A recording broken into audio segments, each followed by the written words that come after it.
네, 안녕하십니까. 지금부터 메타버스를 위한 동영상 데이터의 표정인식, 합성국 신경망 학습용 데이터 제작 방법에 대한 연구 발표를 시작하도록 하겠습니다.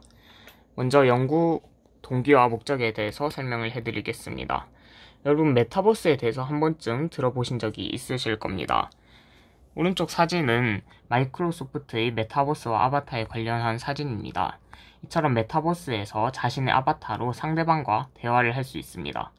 현실에서 상대방의 표정을 보면서 대화하는 것이 중요하듯이 메타버스에서도 상대방의 표정을 볼 수 있으면 좀 더 몰입감이 높아지고 대화의 질이 더 높아질 것입니다. 왼쪽 사진은 페이스북이 공개한 새로 출시할 VR 헤드셋입니다. 그 VR 헤드셋의 이름은 캄브리아로, 이 캄브리아는 사용자의 표정을 인식해서 아바타에 표현할 수 있는 기술을 도입할 것입니다. 하지만 저희는 이런 고급 VR 헤드셋을 써야만 자신의 표정을 아바타에 표현할 수 있는 게 아니라 휴대폰만으로도 자신의 얼굴을 찍어서 표정을 인식하고 아바타에 표현할 수 있으면 좋겠다고 생각을 했습니다. 휴대폰으로 자신의 얼굴을 찍어서 표정을 인식하려면 그것은 컴퓨터가 자신의 얼굴을 찍은 다음에 그 인공지능을 바탕으로 어떤 표정을 짓는지 판단하는 것입니다. 따라서 인공지능을 만들어야 합니다. 인공지능을 만드는 방법 중 하나가 CNN이라는 방법이 있습니다. 이 CNN은 이미지 데이터에 따라서 학습을 하는데 성능이 굉장히 우수합니다. 이 오른쪽 표는 ILSVRC라는 이미지 인식 경진대회에서 CNN을 사용한 기술이 우승을 차지했다는 것을 보여주고 있습니다. 따라서 CNN을 사용할 것입니다. CNN을 사용하려면 데이터 전처리 과정을 거쳐야 하는데요. 데이터 전처리는 데이터만으로 그냥 CNN을 만들 수 있는 게 아니라 이 데이터 전처리 과정을 거쳐야지 CNN의 효과를 더 높일 수 있고 잘 뽑을 수가 있습니다. 따라서 이 연구의 목적은 데이터 전처리를 하는 것입니다. 다음으로 연구 과정과 결과에서 데이터 전처리를 하는 과정에 대해서 설명을 해드리겠습니다. 먼저 저희는 파이썬과 넘파이, 오픈CV를 사용했습니다.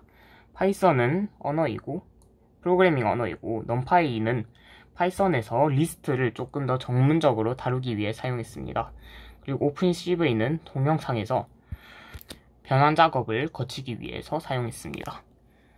저희가 사용한 데이터셋은 AI 허브의 감정 분류용 데이터셋입니다. 그러면 본격적으로 어떻게 데이터 전처리 과정을 했는지 설명을 해드리겠습니다. 전체 과정은 다음 알고리즘 구조도와 같습니다.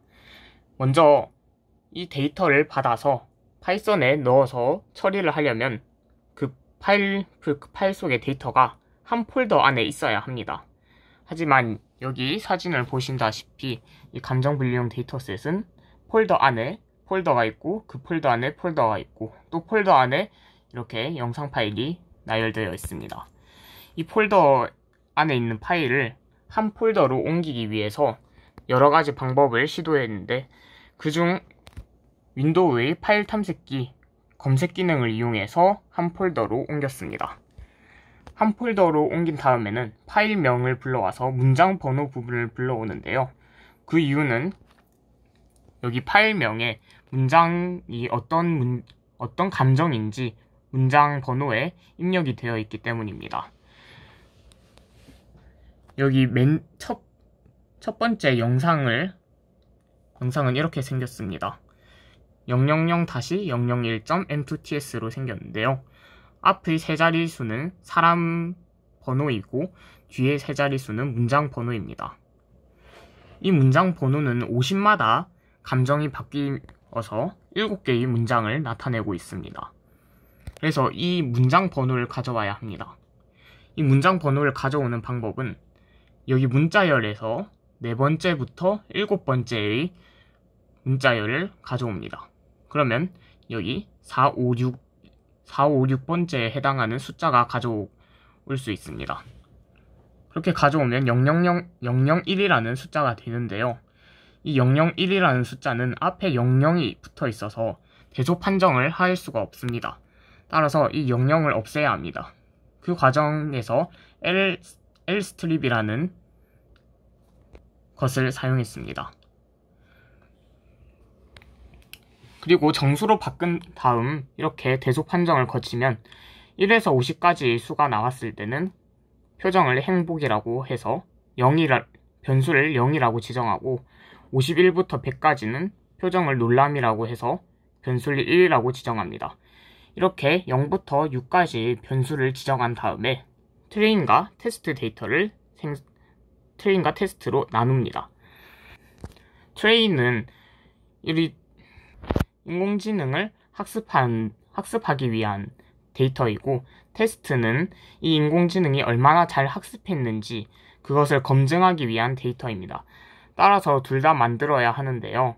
이때 분류 B를 이용해서 만들어야 했습니다. 하지만 조금 더 간단하게 하기 위해서 테스트 데이터는 동영상 300개를 만들고 나머지는 모두 다 트레인 데이터로 만들기로 했습니다. 그리고 한 감정 안에는 1400개의 동영상이 있었으므로 트레인과 테스트의 B는 1100대 300의 영상 개수로 이루어져 있습니다. 다음 마지막으로 데이터를 변환시키는 과정을 거치게 됩니다. 데이터를 변환시키는 과정은 이 오픈CV를 사용해서 데이터를 변환시켰는데요. 먼저 여러 개의 프레임 중에서 몇 개의 프레임만 골라내는 작업을 진행했습니다. 왜냐하면 여기 있는 파일을 모두 사용한다면 프레임 개수가 300만 개가 되게 됩니다. 이 숫자는 너무나도 크기 때문에 컴퓨터가 감당할 수 없습니다. 따라서 여러 가지 방법을 생각해 봤는데요. 여기 영상의 한가운데 부분의 몇 장만 뽑아서 쓰기에는 여기 동영상에서 표정이 전반적으로 나타나므로 30프레임마다 한 장씩 뽑아서 사용하기로 했습니다. 그래서 0번째 사진에 있는 사진을 한 장 뽑고, 그리고 60장 뒤에 사진을 또 한 장 뽑아서 데이터를 생성시켰습니다. 그래서 가져온 데이터는 이렇게 생겼는데요. 1920 곱하기 1080의 FHD 해상도입니다. 하지만 여기서 세 가지 과정을 더 거쳐야 하는데요. 먼저 첫 번째로 여기 좌우의 이 부분은 인공지능을 만드는데 필요하지 않습니다. 왜냐하면 표정을 인식하는 부분은 여기 이 부분이고 나머지 이 부분은 표정을 인식하는데 필요가 없기 때문입니다. 따라서 이 부분을 없애줘야 하는데요. 얼굴만 따려면은 여기 얼굴 인식 인공지능을 사용할 수도 있었지만 이 데이터의 특성상 얼굴이 항상 가운데에 있고 좌우는 여백이 있으므로 좌우를 없애주어서 해결했습니다. 없애는 방법으로는 가로로 420픽셀부터 1500픽셀만 사용했습니다. 그러면 좌우 부분은 버리게 되는 것이지요. 그 다음으로 이 데이터의 크기를 줄였습니다. 이렇게 1대1 비율로 만든 다음에 이것을 180 곱하기 180 크기로 만들었는데요. 왜냐하면 여기 1080 곱하기 1080의 크기는 딥러닝, 그러니까 인공지능을 만드는데 너무 파일이 크기가 크므로 효율적이지 않고 더 효과적인 인공지능을 만들기 위해서 이렇게 크기를 줄였습니다.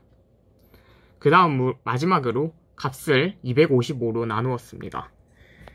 여기 픽셀 하나하나가 0에서 255까지 정수로 이루어져 있습니다. 하지만 이것을 255로 나누면 0에서 1 사이의 실수값으로 만들 수 있습니다. 이렇게 함으로써 인공지능을 더 효과적인 인공지능을 만들 수 있습니다. 이것을 정교화 작업이라고 합니다. 이렇게 데이터를 변환시키고 나면 트레인 데이터와 테스트 데이터를 만들어서 이전에 생성된 데이터에 합칩니다. 그렇게 합친 데이터를 다 만들면은 다음과 같은 결과가 나오게 됩니다. 4개의 파일로 이루어져 있는데요. 트레인과 테스트 데이터는 형식은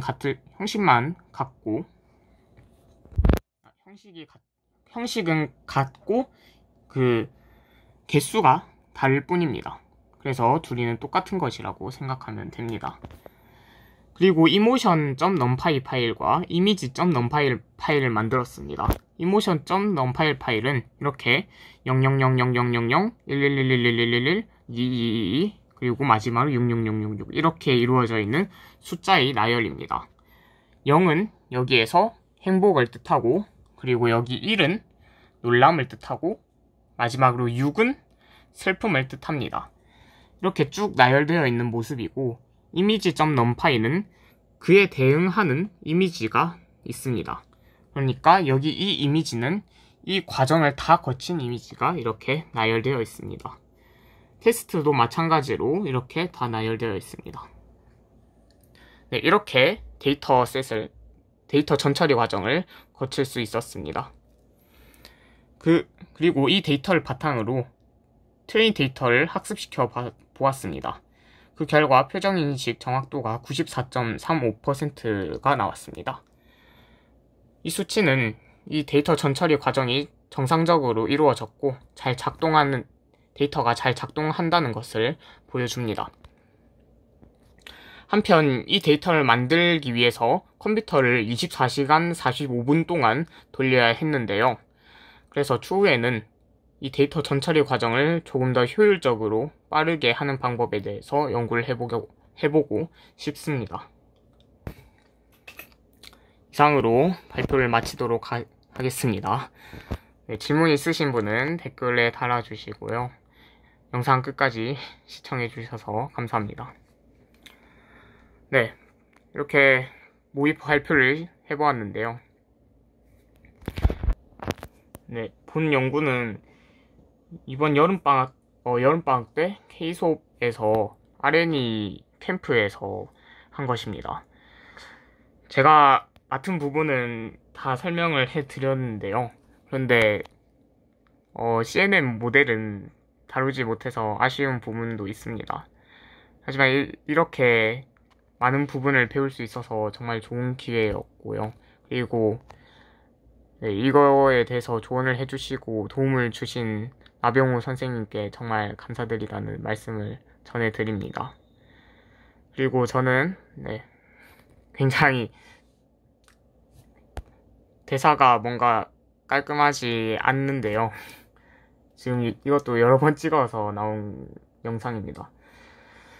네, 아무튼 다음에도 이런 발표 영상으로 찾아뵐 것 같습니다. 네, 구독자 여러분들 지금까지 저희 채널 봐주셔서 감사하고요. 이상으로 영상 마치도록 하겠습니다. 네, 정말 감사드립니다.